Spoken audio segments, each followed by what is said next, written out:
Assalamualaikum warahmatullahi wabarakatuh dan salam sejahtera guys. Okey, baik. Hari ini kita nak share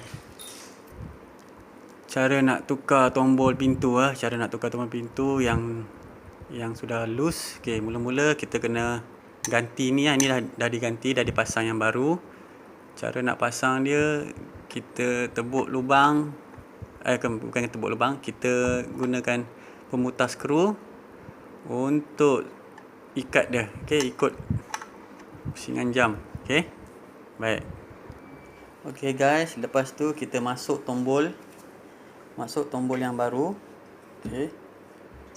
Tombol yang baru. Lepas tu kita adjust.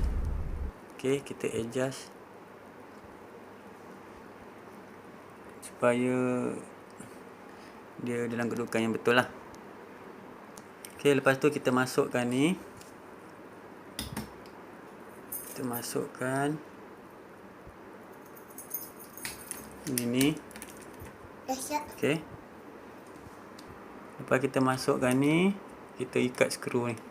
Okey, ikat skru ni ikut pusingan jam juga. Kita ketatkan skru.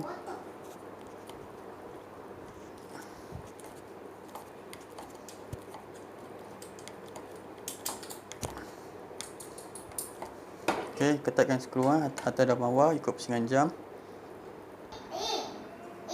Okey, lepas tu kita masukkan balik tombol.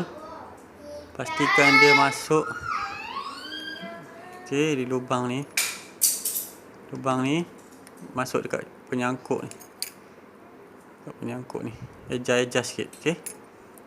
Okey, pastikan bila dia masuk, bila kita pulas dia bergerak Bila bergerak tu maknanya dah okey lah.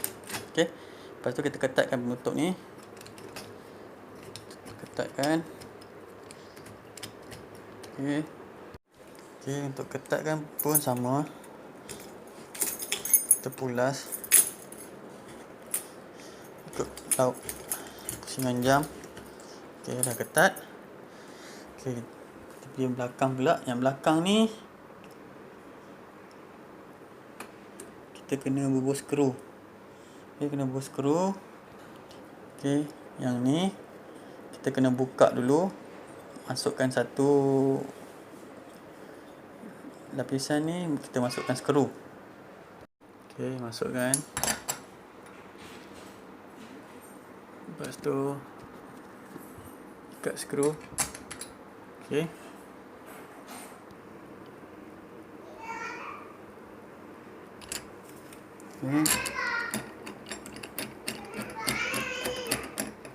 Jangan pastikan lubang ni betul lah. Okey. Okey, pastikan dia diikat dengan ketat guna pemutar skru.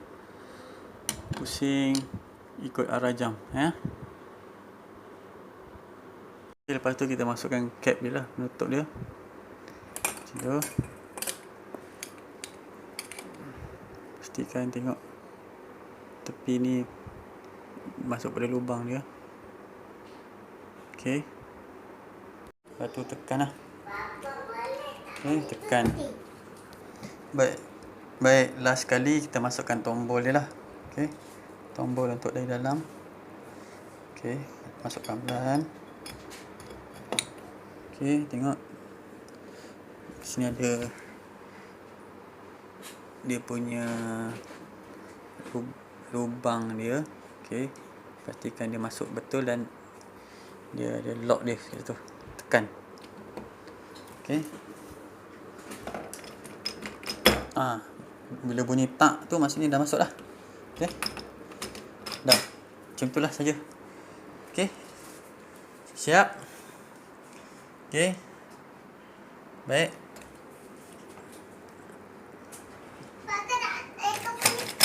Okey. Yang penting apa guys? Jangan lupa subscribe, share, like, komen. Bye bye.